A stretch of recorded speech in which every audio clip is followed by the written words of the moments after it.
Sobat RPK 100.6, pilihan terbaikmu. Segera kita ikuti Odah Bekesah.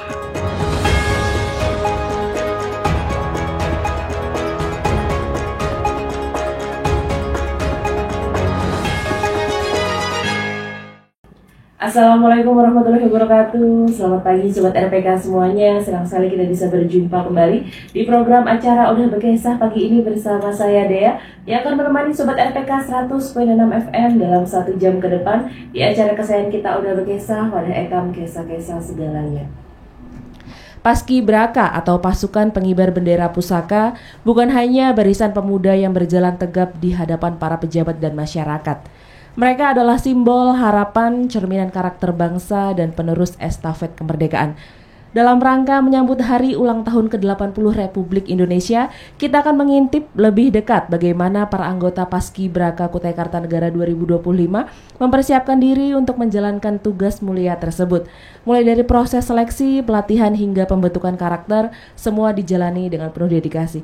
Dan dengan tema kita pada pagi hari ini, yaitu mengintip persiapan pengibaran bendera merah putih HUT ke-80 Republik Indonesia di Kutai Kartanegara, sudah hadir bersama saya di sini narasumber yang luar biasa, yaitu ada Ibu Rinda Desianti Esos MSI selaku Kepala Badan Kesbang Polkukar, dan kemudian ada Zuhair Hilmi selaku Pamong Paskibraka 2025, kemudian ada Ibu Irma Ikawati SH selaku Pelatih Paskibraka dari Polres Kukar, dan kemudian ada Faiz Hasik Akbar selaku siswa Paskibraka 2025, dan kemudian Dira Cahyanita Aulia siswa Paskibraka 2025. Gimana kabarnya hari ini Bu Rinda, Kak Hilmi, adik-adik dan Bu Ika? Baik. Sehat ya? Sehat. Baik, alhamdulillah. Baik, yang pertama saya ke Bu Rinda dulu, Bu.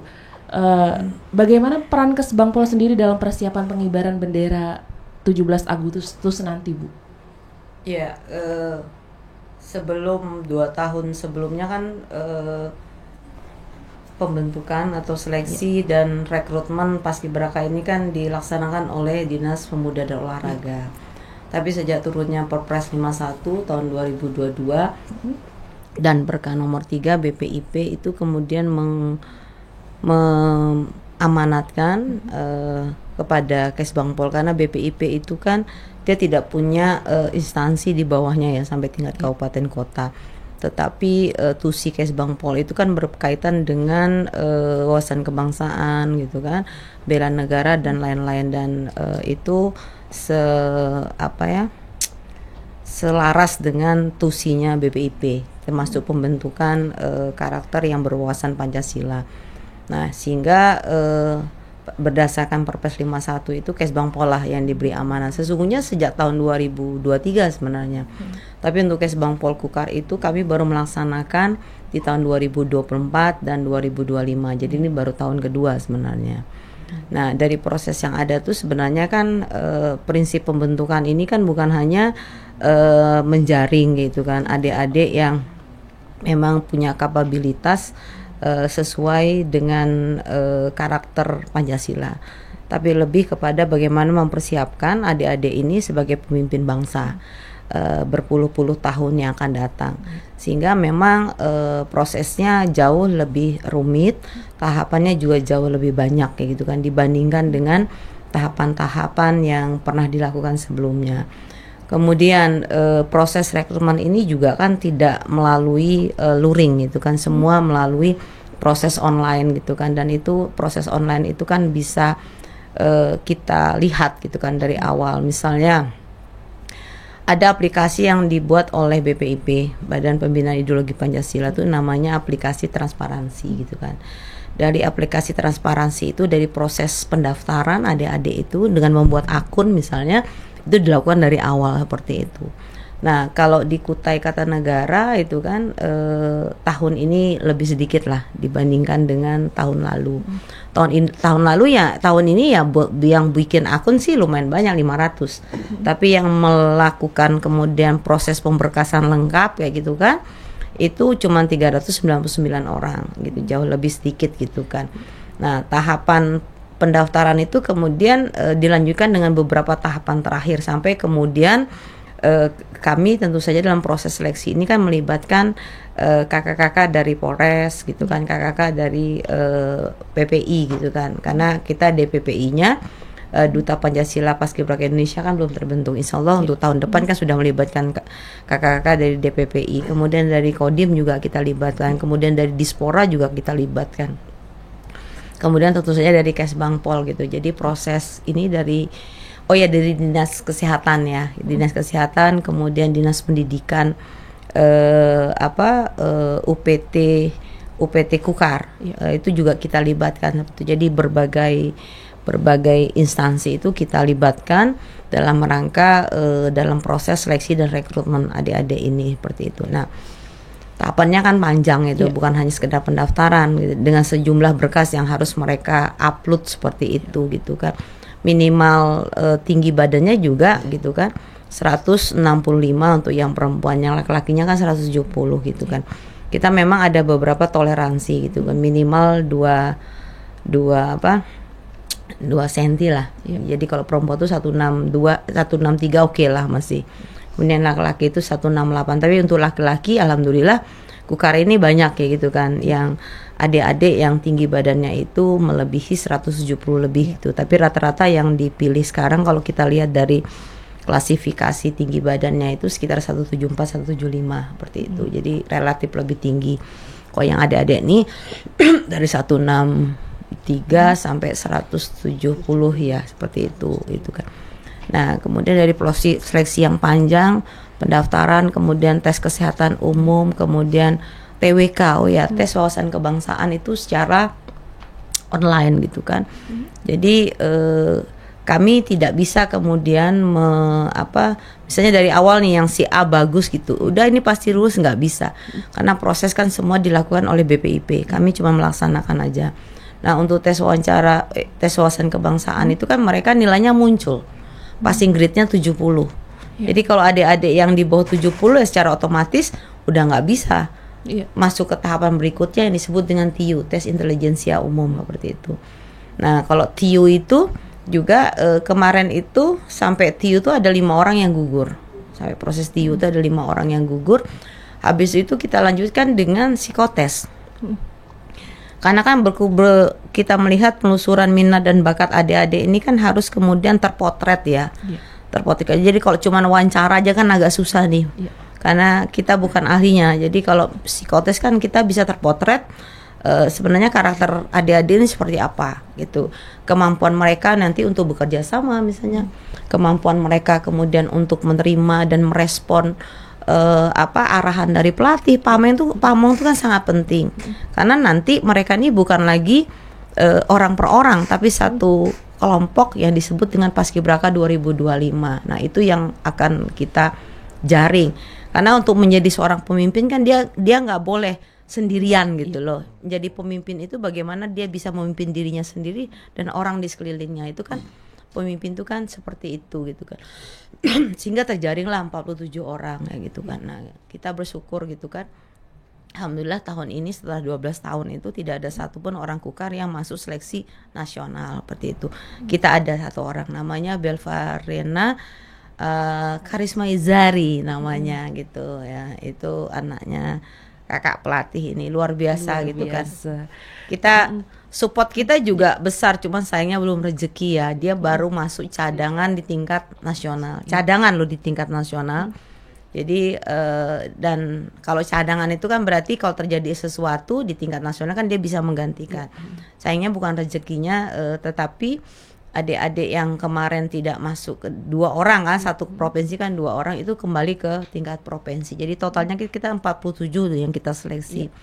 Jadi 6 orang ke provinsi, 2 orang ke pusat gitu kan, 1 orang ya ke pusat kita. Jadi tinggal 5, kemudian kembali kita 2. Jadi sekarang di posisi provinsi itu ada 4 adik-adik dari Kukar yang mewakili Kukar yang di tingkat provinsi Kaltim. Di sini jadi 43. Ya. Di Kukar sendiri 43. Jadi yang laki-laki itu 22, yang perempuan 21 seperti itu. Nah, mereka mulai masuk barak itu 24 ya. Mereka 24 masuk barak itu diharapkan nanti mereka bisa sukses melaksanakan. Harapan saya seperti itu, sederhana aja harapan saya itu. Gimana caranya mereka sukses mengibarkan dan menurunkan bendera di tanggal 17 Agustus, karena ini tahun kedua seperti itu. Nah, tentu saja bekal yang sudah diberikan selama Pusdiklat, Pemusatan Pendidikan Pelatihan ini bisa kemudian menjadi bekal mereka.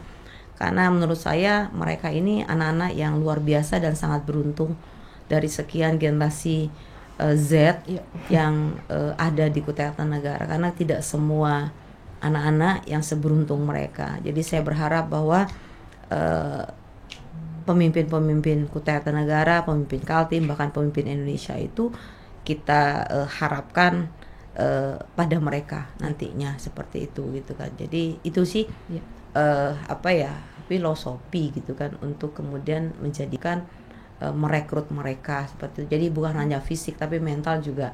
Jadi ini satu hal lagi, intermezzo saja. Jadi beberapa pengalaman yang disampaikan oleh kepala-kepala sekolah gitu kan tahun lalu itu, setelah mereka adik-adik ini yang tahun 2024 itu sukses gitu kan, guru-gurunya kan ketemu sama saya dalam satu forum kayak gitu. Mereka cerita gitu kan bahwa ternyata ada perubahan yang sangat signifikan terhadap adik-adik itu ketika pulang kembali ke sekolahnya. Ternyata yang tadinya malas, tiba-tiba dia bisa memberikan pengaruh yang positif buat lingkungannya. Dan saya sih senang aja, suka saya jadinya. Jadi apa yang kita lakukan di tahun lalu itu mudah-mudahan juga terjadi di tahun ini. Nah, kalau dalam prinsip pembentukan karakter itu kan minimal 21 hari orang bisa membentuk karakternya, bisa berubah lebih baik. Nah, jadi kalau pembentukan karakter ini, Pusdiklat ini nggak boleh kurang dari 21 hari. Dia harus di atas 21 hari. Mungkin itu. Makasih. Baik, luar biasa sekali. Dan kemudian saya ke Kak Irma dan Kak Ilmi. Ini kan selaku Kak Irma selaku pelatih dan Kak Ilmi selaku pamong. Ini mungkin tugasnya ini apa ini? Mungkin biar sobat RPK mungkin yang belum tahu juga mungkin bisa mungkin Kak Irma dulu. Boleh. Jadi terima kasih. Kalau saya kebetulan perwakilan dari pelatih dari Polres Kutai Kartanegara. Alhamdulillah sudah dipercaya sebagai pelatih dari tahun 2020 ya Kak ya. Jadi mungkin ada sedikit perbedaan panggilan. Kita ya nggak ngelihat, maaf ya Bu ya, kita nggak ngelihat usia. Tapi kalau kita di dalam Pusdiklat emang ada panggilan antara kakak dan adik. Jadi mungkin makanya nanti kami manggilnya Kak. Adik-adik nanti akan manggil Kak gitu ya. Dari tahun 2020 sampai alhamdulillah di tahun 2025 ini saya pribadi diberikan kepercayaan sebagai pelatih dari Polres Kutai Kartanegara untuk bisa melatih, memberikan ilmu kepada adik-adik yang dari seluruh kecamatan yang ada di Kabupaten Kukar untuk dapat nanti mengibarkan bendera merah putih dengan sukses pada saat tanggal 17 Agustus dan menurunkannya dengan sukses pula. Jadi harapan kami dari pelatih mungkin sama dengan Bu Rinda tadi, ya segala ilmu materi yang pada saat di Pusdiklat ini yang kami berikan kepada adik-adik Paskibraka ini bisa mereka ambil ya Kak ya. Bisa mereka terapkan pada saat mereka kembali nanti ke kecamatan, ke sekolahnya masing-masing, termasuk ke keluarganya. Karena seringkali kami berpesan nih kepada adik-adik, jangan hanya orang tua, keluarga, ataupun teman-teman sekolah dan pihak sekolah ini hanya melihat perubahan warna kulit, Bu. Yang dulu mungkin berangkat, contohnya nggak jauh. Tadi pada saat perjalanan ke sini, salah satu dari adik kita ini kan tidak mendapatkan kunjungan dari orang tuanya karena mungkin lokasinya memang lumayan jauh dari Morawis ya. Jadi diberikan kesempatan untuk melakukan video call dalam perjalanan ini. Orang tuanya bertanya, kok tambah hitam?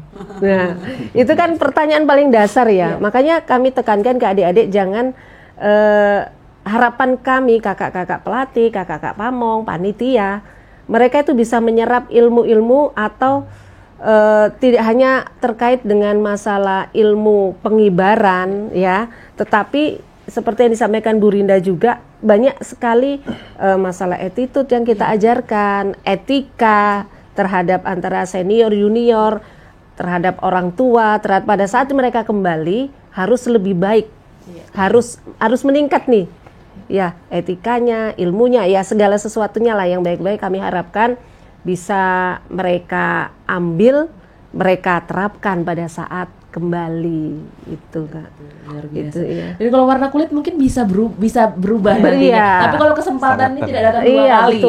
betul sekali Kak. Mereka selalu juga kami sampaikan, mereka adalah 4 untuk yang di Kabupaten Kukar 43 adik-adik yang terpilih yang memang mempunyai kesempatan yang luar biasa. Karena kalau dibanding dengan tahun 2024 memang agak turun ya Bu ya animonya, tapi mereka tetap harus bersyukur dari 399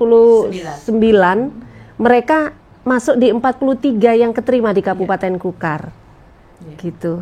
Dan itu kenapa bisa turun dari tahun sebelumnya, Bu Rinda atau Kak Irma? Ya, kalau menurut saya ya karena kan prosesnya ketat gitu kan, dan sistem gugur dalam setiap tahapan. Itu yang kemudian tadinya kan yang punya akun 500, tapi yang berkas lengkapnya 399. Dari 399 itu kemudian kan terseleksi dari kesehatan dan segala macam, karena misalnya kayak gitu kan, adik-adik yang X kakinya, itu juga nggak bisa kayak gitu kan, nggak boleh kayak gitu kan, karena akan mempengaruhi performa nanti, mempengaruhi latihan. Bungkuk juga nggak boleh, miring begini juga nggak bisa. Jadi ada banyak sekali penilaian yang kakak-kakak pelatih, kakak-kakak pamong ya, maksudnya panitia yang seleksi kemarin itu yang betul-betul melihat itu secara detail kayak gitu kan. Dan saya ini kan sebenarnya penerima hasil gitu kan kami itu. Walaupun saya penerima hasil ya saya terlibat juga dalam diskusi-diskusi dalam menentukan siapa yang bisa, siapa yang enggak seperti itu. Jadi memang jauh lebih ketat ya itu kan, karena memang aplikasi. Soalnya kalau kita ada anak yang bermasalah dari sisi kesehatan itu kemudian kami loloskan, nanti BPIP itu akan menegur kami. Kenapa anak ini kok bisa lolos sementara kan dia kondisinya begini. Jadi kami nggak bisa juga misalnya katakanlah misalnya titip-titipan tuh agak sulit gitu kan dalam 2 tahun terakhir ini, karena kondisi anak nih tinggi badan tuh nggak bisa dibohongin. Itu tinggi badan dibohongin, dan misalnya tiba-tiba yang 160 saja nggak mungkin. Misalnya ada yang bagus tapi tinggi badannya 160 misalnya, nggak bisa. Kemudian TIU juga, tes intelijensia umum. Kalau kemudian mohon maaf sekali lagi, kalau intelijensinya di bawah passing grade itu kan juga sulit kita. Karena nanti ketika dia lolos pada tahapan berikutnya seperti ke provinsi itu, dia juga harus dijaring lagi, disaring lagi seperti itu. Nah, tapi kayak si Belva gitu kan. Belva yang masuk ke tingkat nasional. Kan disaring lagi hal yang sama. Seperti itu, sejauh mana dia seperti itu. Walaupun Belva tuh menurut kami sudah sangat sempurna seperti itu. Tapi memang belum rezeki ya. Tapi kan dia, menurut saya tetap bangga karena menurut saya dia hebat karena dia mampu setelah 13 tahun itu 13 tahun itu bisa masuk ke tingkat seleksi nasional. Jadi kira-kira memang tidak gampang sekarang, tapi adik-adik ini saya yakin adalah adik-adik yang terpilih. Nah, satu hal lagi yang paling penting, kalau dulu tuh kan, nih mohon maaf sekali lagi, seolah-olah ada kota masing-masing kecamatan, seolah-olah dalam tanda kutip kota. Sudah sekarang nggak bisa lagi. Kalau tahun lalu misalnya yang tidak bisa masuk di dalam seleksi itu kan karena berkaitan dengan persyaratan yang kita tetapkan mereka tidak memenuhinya, itu Samboja Barat, kemudian Muarawis, Muara Muntai gitu kan. Ada 3 kecamatan yang nggak masuk. Tahun ini ada 2 kecamatan ya. 2 kecamatan tuh nggak lolos, yaitu Tabang dan Kemanjanggut gitu. Kenapa mereka nggak lolos? Karena ini mohon maaf, adik-adik yang mendaftar, yang adik-adik berproses itu tidak, mereka daftar, ada yang daftar tapi tidak bisa lolos dalam mengikuti tahapan yang sudah ditetapkan. Ada 6 tahapan yang ditetapkan oleh BPIP, sehingga dari 6 tahapan itu adik-adik yang 43 orang atau 47 tepatnya 47. Yang memang sudah tersaring dengan baik seperti itu. Baik, luar biasa sekali. Dan balik ke Kak Hilmi ini Kak, tugasnya Pamong sendiri ini apa Kak? Siap, mohon izin Kak sebelumnya. Jadi pertama kali Pamong ini tuh berada di angkatan saya Kak. Kebetulan saya Paskibraka 2023. Iya. Ya. Jadi Pamong ini tuh adalah tugasnya sebagai orang tua atau kakak asuh mereka di Pusdiklat atau di Barak. Jadi Kak, Paskibraka itu ada yang namanya Desa Bahagia. Jadi di sebuah Desa Bahagia itu ada perangkat-perangkat desanya seperti Pak Lurah, Bu Lurah, Pak RT dan Bu RT. Jadi tugas mereka adalah bagaimana mereka bisa mengkoordinir warga-warganya yang ada di Desa Bahagia itu sedemikian rupa yang disebut dengan Kak Rinda tadi, bahwasanya di dalam program Perpres 51 tentang pasukan pengibar bendera pusaka dan sistem pendekatan Desa Bahagia, bahwasanya sistem kepamongan itu adalah bagaimana caranya kami sebagai pamong bisa mendampingi atau bisa mendidik adik-adik nih Kak dari pola mereka yang lama menjadi seseorang yang berkarakter Pancasila. Jadi adik-adik ini kan mempunyai yang sama lagi yang seperti disampaikan sama Kak Rinda. Kami ini kan anak-anak Gen Z ya Kak, yang otomatis mentalnya, sikapnya, terus cara berpikirnya di zaman sekarang ini emang agak sedikit berbeda daripada gen-gen sebelumnya kan Kak. Jadi tugasnya saya pun sebenarnya belajar Kak, bagaimana caranya saya menjadi seperti mereka pada saat mereka tuh melakukan pendidikan, pada saat mereka tuh melakukan pembelajaran materi dan sebagainya. Saya selalu masuk ingin menjadi seperti mereka, bagaimana sih sebenarnya mereka menanggapi hal-hal seperti ini. Jadi tugas kami adalah mendidik, mengingatkan bagaimana sih sistem hidup di Desa Bahagia ini Kak, karena kebetulan Kak Irma adalah pelatih saya juga. Ya, jadi topoksi pelatih dan pamong itu berbeda Kak. Jadi pelatih itu tugasnya melatih di lapangan, kami mendidik di barak atau di Desa Bahagia itu. Jadi pada saat pelatih komplain, misalnya tolong Kak Hilmi atas nama ini beliau kurangnya ini di lapangan, atau kurang semangat, kurang fokus dan sebagainya. Itulah tugas kami pada saat di barak, kami mengingatkan Kak, tadi ada perintah dari pelatih Dek, Adek tadi salah gerakannya seperti ini. Cukup sampai di situ Kak, karena kami tidak boleh masuk terlalu dalam, apalagi sampai ke ranah pribadi adik-adik, yang sehingga membuat fokus mereka bisa berubah.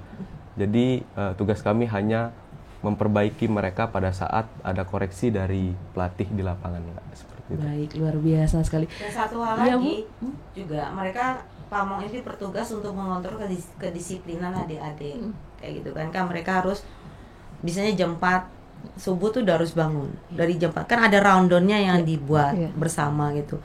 Jadi itu bagaimana kemudian kan pasti ada yang masih malam-malasan apa segala macem gitu. Nah, itu yang dikontrol. Tugas pamong mengingatkan adik-adik, oh sudah waktunya ini, misalnya waktunya apel pagi, misalnya sholat, mandi, makan, semua harus terkontrol. Jadi nggak boleh misalnya yang satu itu mendapatkan istimewaan, nggak, selalu semua sama. Ibaratnya mungkin ya sama kayak kita berada dalam satu rumah, cuman ini kan dalam bentuk keluarga ya, atau dalam bentuk desa yang disampaikan tadi Kak Ilmi. Jadi kami sampaikan ini adik-adik ini pulang ke rumah, atau yang dalam Pusdiklat dinamakan Desa Bahagia ya, pulang ke rumah, tiba-tiba pada saat dia belajar di sekolah, yang kami asumsikan para pelatih ini adalah guru-gurunya.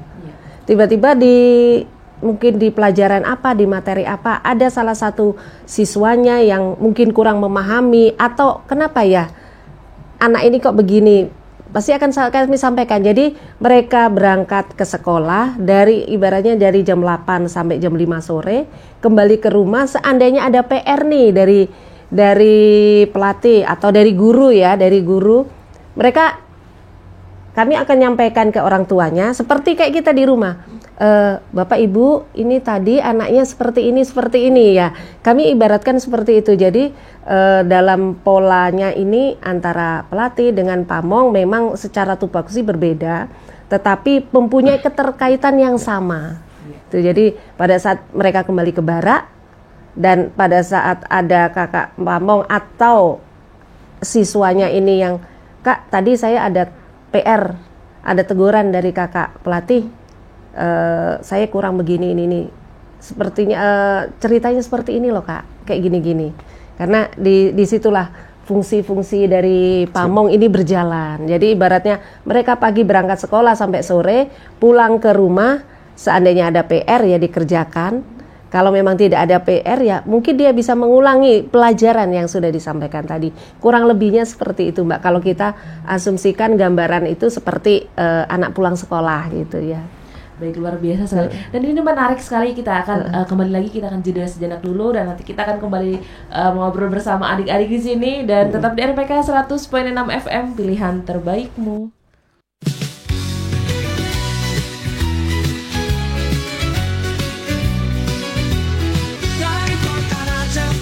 Mengudara untuk Anda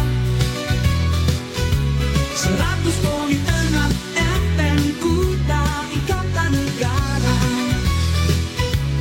Dari Kota Raja mengudara untuk Anda 100.6 FM Kuta Ikatan Negara.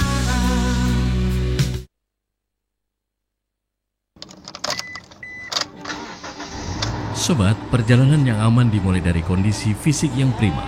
Jangan ragu untuk berbagi tugas mengemudi dengan teman atau menggunakan transportasi umum jika Anda merasa lelah. Berkendara adalah tanggung jawab besar, namun tahukah Anda bahwa mengemudi dalam keadaan ngantuk bisa berbahaya? Ketika kita merasa lelah, konsentrasi kita menurun, reaksi menjadi lambat, dan risiko kecelakaan meningkat. Bahkan ngantuk bisa membuat kita tertidur di belakang kemudi. Jika Anda mulai menguap, sulit fokus, atau merasakan pandangan kabur, itu saatnya untuk berhenti. Lakukan langkah-langkah berikut. Berhenti di tempat yang aman, istirahat sejenak, atau cari tempat untuk tidur. Keselamatan Anda adalah terpenting. Jangan biarkan ngantuk mengganggu perjalanan Anda. Waspada dan tetap fokus saat berkendara.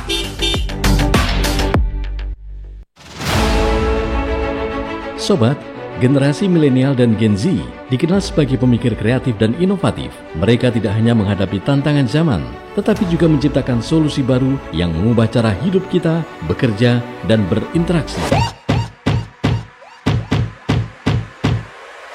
Dari teknologi hingga seni, dari bisnis hingga lingkungan, banyak startup yang didirikan oleh anak muda yang menawarkan solusi ramah lingkungan. Ada juga aplikasi yang memudahkan kita belajar, bekerja, bahkan berbelanja.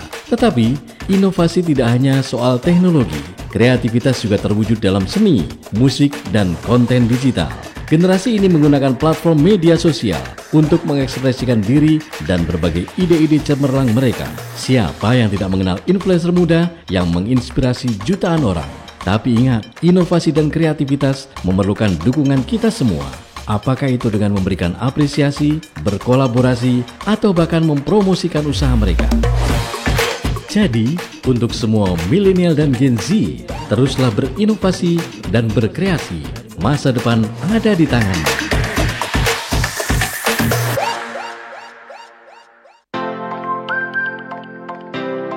Sobat pendengar, di tengah kesibukan hidup dan kemajuan teknologi, kita mungkin seringkali melupakan satu hal sederhana tetapi penting, yaitu menghormati orang yang lebih tua, baik itu orang tua, kakek, nenek, atau orang dewasa lainnya. Dengan menunjukkan sopan santun, seperti memberi tempat duduk, mendengarkan dengan penuh perhatian, atau bahkan hanya sekedar menyapa dengan ramah, kita tidak hanya menunjukkan rasa hormat, tetapi juga menciptakan lingkungan yang lebih hangat dan saling mendukung. Bayangkan, jika kita semua saling menghormati dan bersikap sopan, dunia akan menjadi tempat yang lebih baik dan lebih penuh kasih sayang. Sopan santun bukan hanya sekedar perilaku, melainkan cerminan dari karakter kita. Mari kita jaga nilai-nilai ini dalam keseharian kita. Berikan senyum, berbicara dengan lembut, dan tunjukkan rasa hormat kepada mereka yang lebih tua. Karena dengan cara itu, kita membangun masyarakat yang lebih harmonis dan penuh perhatian.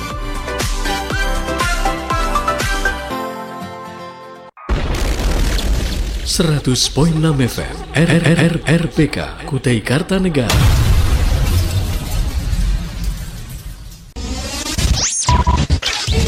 The songs that make you feel good all over again. 100.6 FM.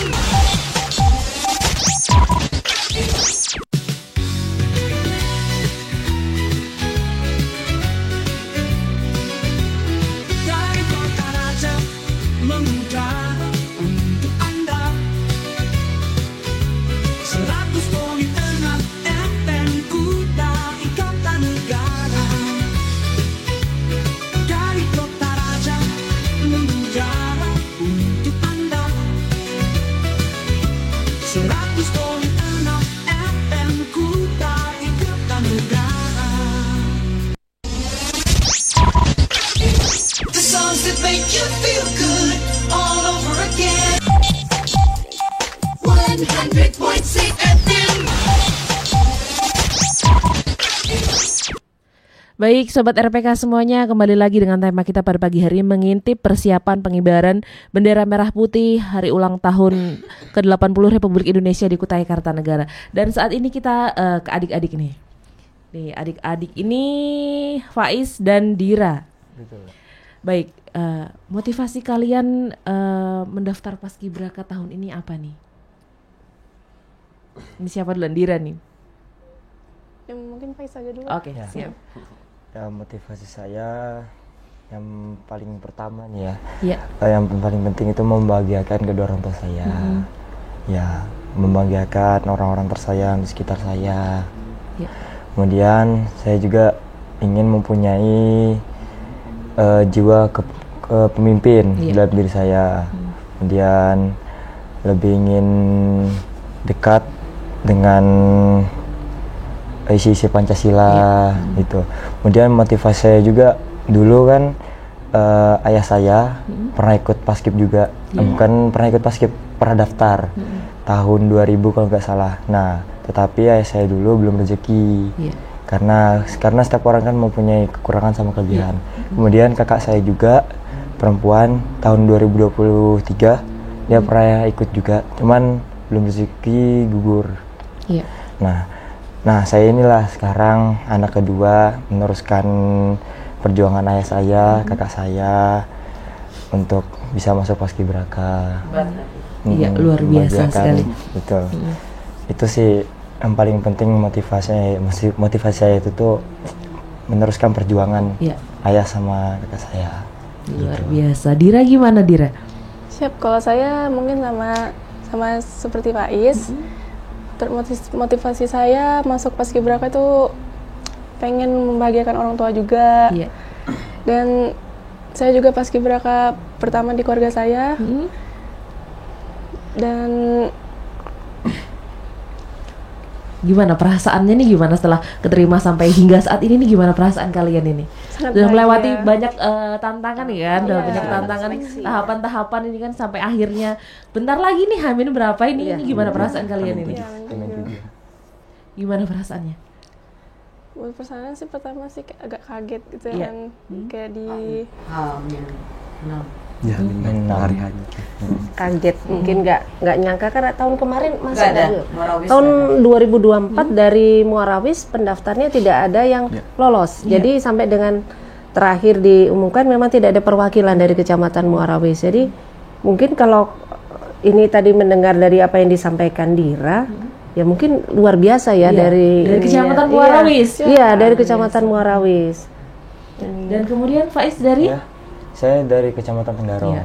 Gimana perasaannya sudah sampai di tahap ini? Ya, yang pasti senang sekali. Iya. Tadi kan ada kunjungan orang tua kan. Saya tanya ke ayah saya, ke ibu saya.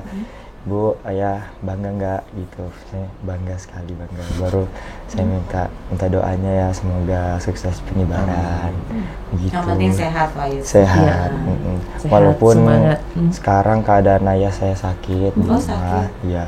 Tapi dari situ saya membuktikan kalau saya harus bisa melewati tantangan ini. Harus pasti sangat bangga sekali orang tua saya. Apalagi yang tadi saya bilang, bapak saya gugur, kakak saya gugur, saya meneruskan di sini gitu. Baik, luar biasa sekali. Jangan ayahmu saya aja bangga. Saya merinding mendengarnya ini Bu, luar biasa sekali. Baik, saya kembali ke Kak Irma. Kak, ini sebagai pelatih nih, mereka ini kesehariannya gimana nih Kak? Mungkin bisa diceritakan. Jadi keseharian mereka, kalau untuk keseharian di Barak, nanti mungkin dari Kak Ilmi selaku perwakilan Pamong ya, yang menjelaskan. Jadi jam 8 biasanya kita start mulai latihan Kak. Jadi jam 8 sampai dengan jam 11. Nah, materi-materi yang diberikan dari jam 8 sampai dengan jam 11. Kemudian kita isoma jam 11 sampai dengan jam 13.30. Nanti start kita mulai latihan lagi sampai dengan jam 5. Tetapi di sela-sela latihan itu waktunya kayak seperti sholat asar, karena di jam 1:30 sampai dengan jam 5 itu kan kita ketemu di sholat asar ya. Nanti kita kasih kesempatan adik-adik yang muslim tetap menjalankan ibadahnya. Kemudian terkait materi-materi yang kami berikan dari kakak-kakak pelatih, kebetulan kakak-kakak pelatih ini ada dari Polri, ada dari TNI dan dari PPI. Jadi kita memang mempunyai peran masing-masing, tetapi sama, tujuannya adalah sama. Jadi materi yang diberikan yang awal atau pertama kali mereka itu adalah PBB. Karena dari ke-43 yang ada di Kabupaten Kukar ya, yang ada di Pusdiklat ini, mereka mempunyai background yang berbeda-beda. Jadi materi yang paling dasar adalah kita berikan materi PBB untuk persamaan. Jadi langkahnya harus seperti apa, ketinggian langkah, ayunan tangan ke depan, ayunan tangan ke belakang. Karena mungkin masyarakat kalau melihat paskibraka melangkah itu kan kelihatan indah, kelihatan bagus. Nah, itu ada beberapa trik dan tekniknya yang kami berikan kepada adik-adik ini. Kemudian selain PBB ada materi-materi lain terkait dengan formasi. Kembali lagi kalau sudah di lapangan ada beberapa, pada saat masuk PBB memang yang akan dilihat gerakan kaki, gerakan tangan. Kemudian ada formasi yang dibentuk. Nah, itu juga yang kita berikan materinya. Nah, setelah formasi mereka ada yang bertugas nanti sebagai ada pembawa baki. Jadi dia mempunyai peran apa sih tugasnya pembawa baki? Tekniknya naik tangga, satu tangga ke tangga ini sampai dengan di atas, kemudian mengambil bendera yang diberikan oleh inspektur upacara, kemudian menerima bendera dan turun kembali. Itulah materi-materi yang kami berikan, termasuk juga ketiga pengibar. Nanti siapa yang akan ditunjuk mengibarkan atau menurunkan bendera di tanggal 17 itulah yang materi-materi yang mereka terima. Tetapi tetap ada tahapan-tahapan sebelum menuju sampai dengan siapa yang akan ditunjuk jadi pembawa baki, pengiringnya, pasukannya, ada pasukan 8 dan ada pasukan 17. Semuanya itu sama. Mungkin kembali lagi di sini saya tekankan bahwa paskibraka seperti yang disampaikan oleh Bu Rinda itu adalah satu kesatuan. Paskibraka itu adalah satu kesatuan. Jadi tidak ada penyebutan paskibraka itu hanya sebagai saya pasukan 8, saya pasukan 17. Nilainya itu sama. Paskibraka tidak ada pasukan 17 tidak akan terbentuk paskibraka. Paskibraka tidak ada pasukan 8 hanya pasukan 17 juga tidak bisa. Jadi memang antara pasukan 8 dan pasukan 17 itu adalah satu kesatuan yang mereka memang harus kompak, harus seirama, satu suara, satu langkah. Gitu Kak. Apakah ada kendala Bu dalam melatih mereka ini? Kalau kendala pasti ada, terutama pada saat awal-awal sekali latihan. Itu kendalanya yang paling utama adalah yang saya sampaikan tadi, backgroundnya dari masing-masing berbeda. Kalau memang daripada saat dia di sekolah sudah mendapatkan materi seperti Paskas atau materi-materi dasar PBB, mungkin dia menyesuaikan tidak akan terlalu lama. Tetapi kalau yang tidak ada, itu satu tantangan tersendiri bagi pelatih untuk bisa si adik-adik ini bisa menyesuaikan teman-temannya yang memang sudah mendapatkan materi duluan, gitu. Jadi ya kendala-kendalanya ya kurang lebihnya itu ya Kak ya. Sama mereka ini kan ada 43 ini yang notabene mempunyai sifat yang berbeda-beda. Pada saat dia di lapangan bersatu, berkumpul dengan teman-temannya, itu akan terlihat sekali. Nah, ini yang juga sering kita sampaikan, tanggalkan egomu. Kita di sini adalah satu.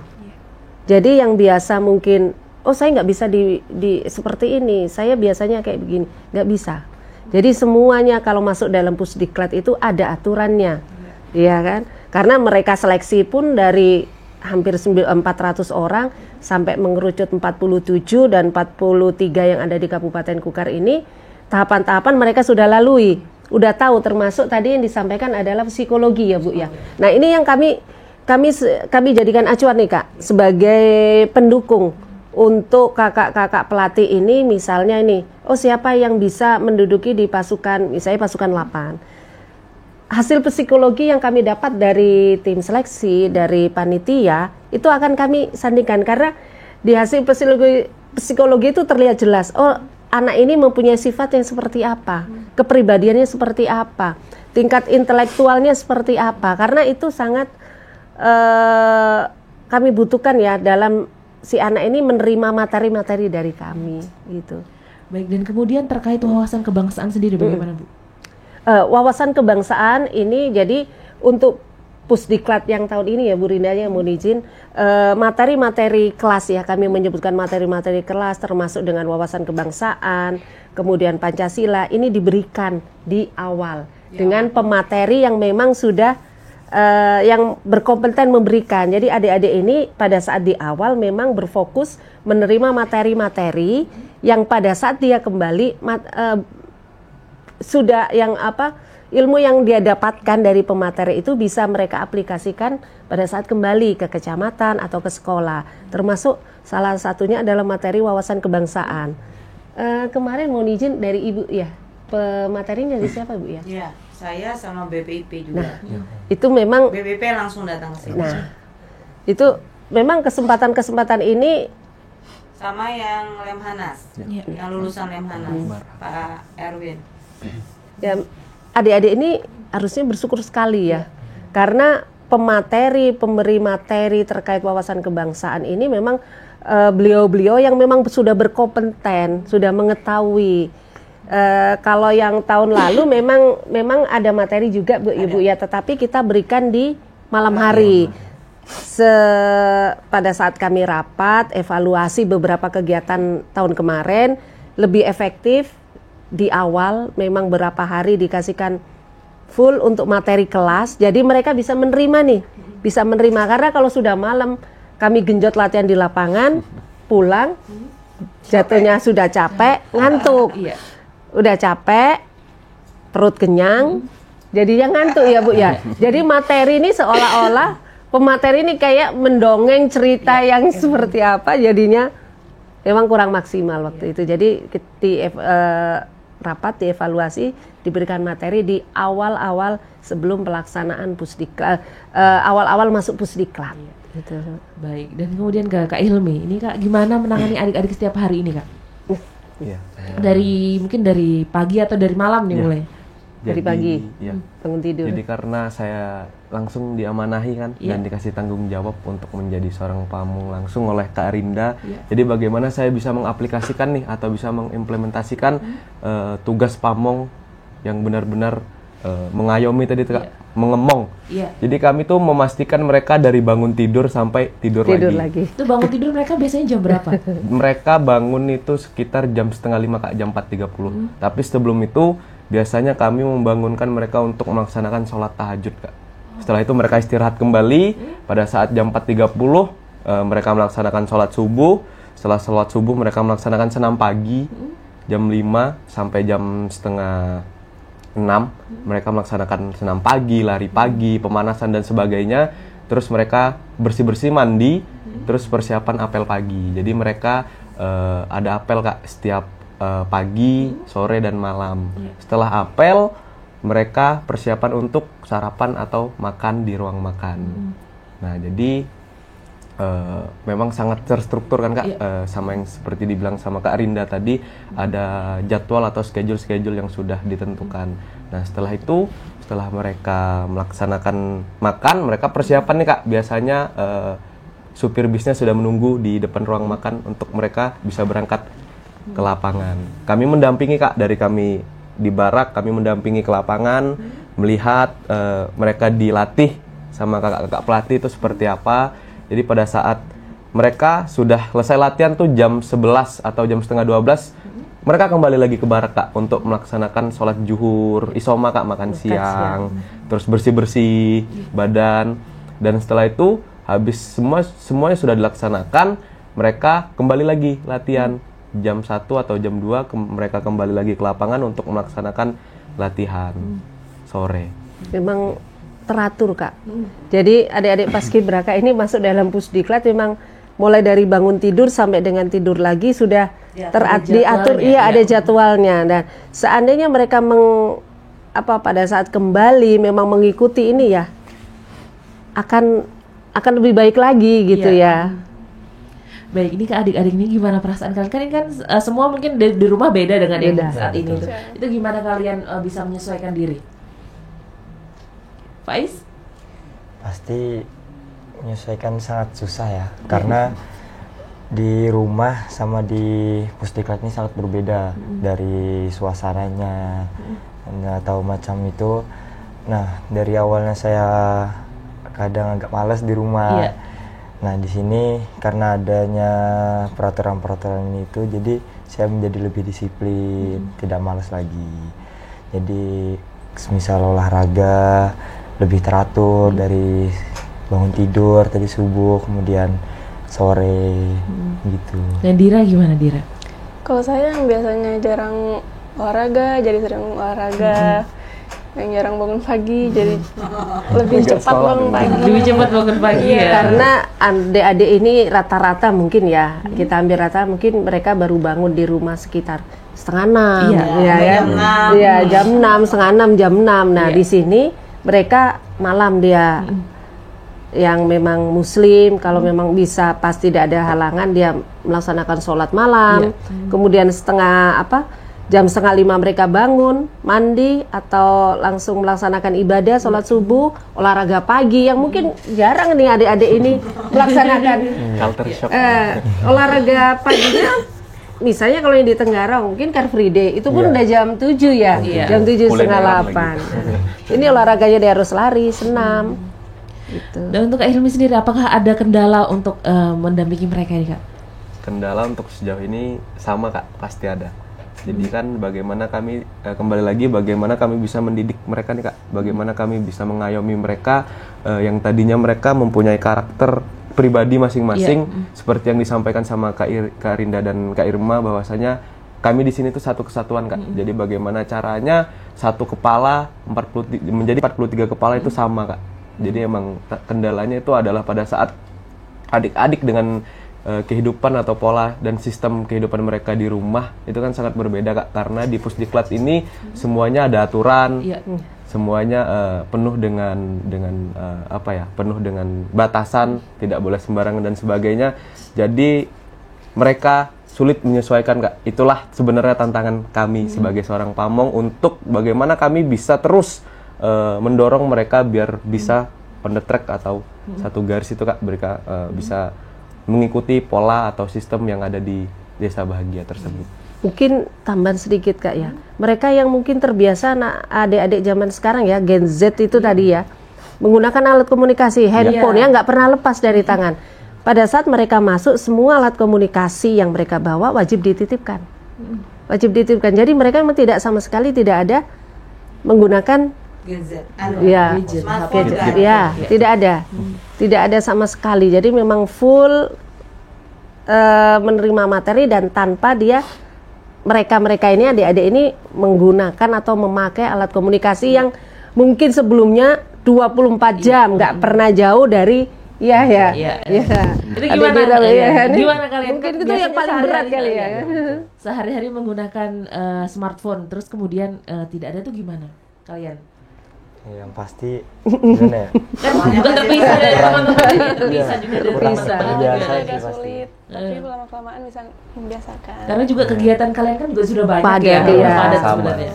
Tapi Sebenarnya gini, prinsipnya bagaimana adik-adik ini bisa melepaskan ketergantungan akan Ketergantungan, sesuatu iya, betul. seperti itu. Nah, salah satunya adalah smartphone kayak gitu kan. Kan selama ini kalau kita fenomena yang berkembang, jangan kan adik-adik, orang tua, Iya. Iya. semuanya, bahkan anak-anak itu yang generasi alfa gitu kan. Saya selalu bertanya sama mereka, benda apa yang pertama kali dicari setelah bangun tidur? HP katanya. Terus benda apa yang terakhir kali dipegang sebelum tidur? HP. Artinya kan bahkan mungkin ke kamar mandi juga dibawa, iya kan? Iya, betul itu. 24 jam. Nah, bagaimana mungkin gitu kan? HP itu kan berkaitan dengan akhirnya kepentingan pribadi, ya kan? Nah, tapi kalau mereka bisa lepas dari ini gitu kan, paling tidak mereka bisa fokus pada hal yang lainnya, termasuk bagaimana mereka fokus untuk menjadi calon-calon pemimpin bangsa nantinya. Jadi mereka harus belajar bahwa memanage sesuatu itu adalah sangat penting. Salah satunya adalah ketergantungan terhadap smartphone. Betul. Dan Kak Hilmi, apakah ada cerita menarik nih Kak dalam mendampingi mereka untuk seperti pagi-pagi, apakah ada juga yang susah untuk dibangun nih Kak? Iya. Banyak Kak, mereka mau bangun dari bangun tidur sampai tidur lagi tuh banyak cerita-cerita menarik. Bahkan saya kadang ikut dalam, makanya itu saya bilang tadi Kak, saya tuh bagaimana saya belajar menjadi seperti mereka. Jadi saya ikut tuh bercanda sama mereka, seru-seruan sama mereka.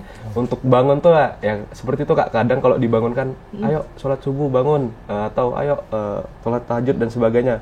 Mereka keluar dari kamar atau dari barak, keluar sarungan, tutup sarung, Tidur lagi. Iya. Atau seperti ini, bentar ya 5 menit dulu ya. Gitu kan.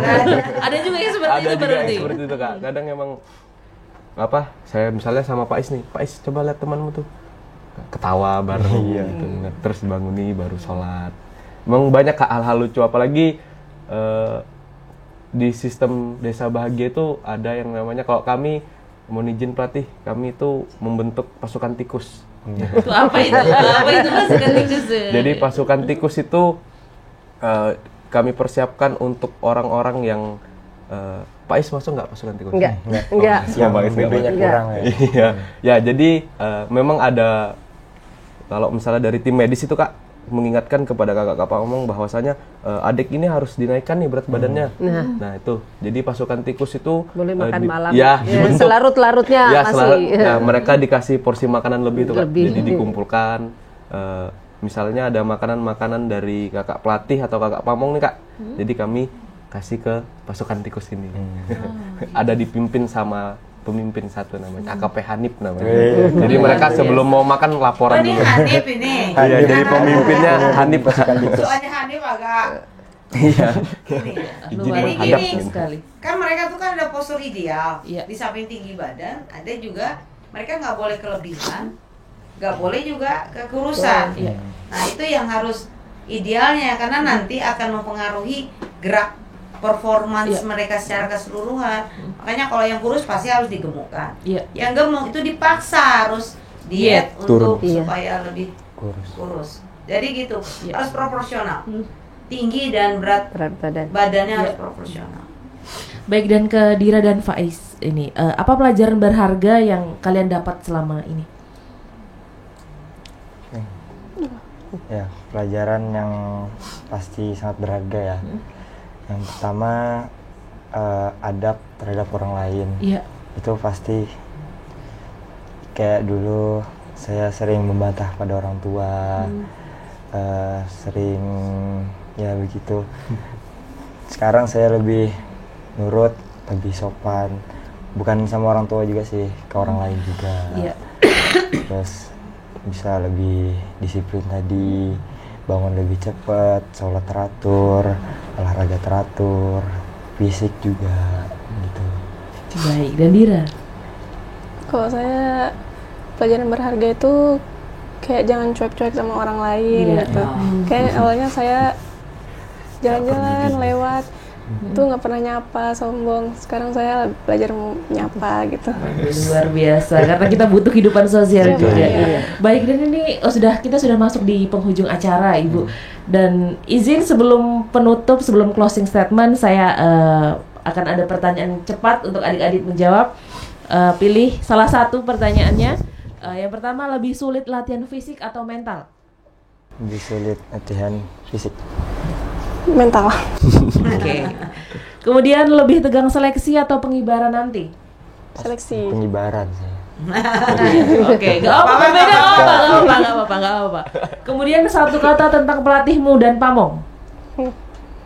Semangat terus. Semangat terus. Semangat terus. Jangan pernah nyerah sama kami. Semangat Irma berarti ya, semangat. Kemudian, satu kata tentang teman-teman timmu. Ya. Apa ini? Ayo. Tetap semangat, berjuang sama-sama. Oke. Betul. Satu Jangan pernah kepala putus satu asa. jiwa. Satu kepala satu jiwa, luar biasa. Dan kemudian satu kata tentang merah putih. Putih. Berkibar di atas Langit Kutai di atas langit. Merah di atas, putih di bawah, harus berkibar nanti pada saat tanggal 17. Merdeka. Luar biasa. Baik, kita closing statement. Mungkin saya ke Bu Rinda dulu, Bu. Pesan dan harapan untuk adik-adik Paskibraka ini, Bu. Ya, harapan saya tentu saja mereka wajib sukses. Saya nggak lagi wajib. Bagaimana mereka harus kemudian memotivasi diri mereka harus percaya diri bahwa mereka bisa. Bahwa mereka bisa jauh lebih baik dari adik-adik atau kakak-kakak tahun 2024. Jadi seperti itu. Jadi memang di dalam Paskibraka ini kan bagaimana menumbuhkan kepercayaan diri bahwa mereka pasti bisa, seperti itu. Jadi wajib sukses kalau menurut saya. Nggak ada toleran terhadap proses pengibaran itu. Jadi pengibaran dan penurunan bendera itu nanti wajib mereka laksanakan dengan baik dan sukses. Harapan saya seperti itu.